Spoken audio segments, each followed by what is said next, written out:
समस्त दर्शक बंधु मन के जुहार। और आज आपण मैंने जेनटा जापार जेनटा कि आज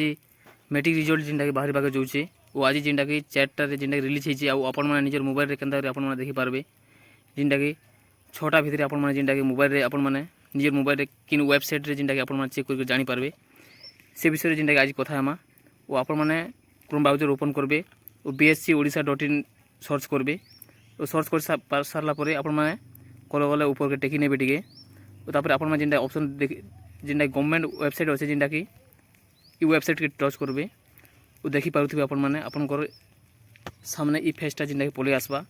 ओइरा जेनटा कि पहला कोई जिन फेज उछे देखि पारुथिबे टू एंड हेल्थ इयर्स लैंग्वेज टेस्ट जेनटा कि आपण मैंने क्लास 8 एसटीडी टोटल जेनटा कि पुराना वर्जन जेनटा चली ओइठाने देखुन आपण मैंने ओडिया 2024 न्यू लिखा है ई जगह आपण मैंने टच कर देबे।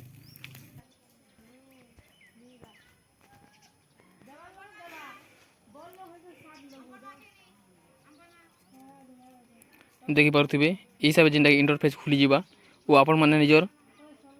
एंटर रोल नंबर जेनटा दे पारबे और निजर नेम दे करबे आपण माने गो ऑप्शन के टच करी आपण माने निजर मैट्रिक रिजल्ट देखि पारबे। वर्तमान जेनटा कि चलबाटा स्लो हो जाई जेनटा कि स्पीड और आपण माने निजर रोल नंबर दे कर जानि पारबे किंबा ना दे करबे आपण माने जानि पारबे। जदि हमर चैनल के जदि पहला को आछन जरूर सब्सक्राइब करबार कमेंट करबार नहीं भूलबे। नमस्कार।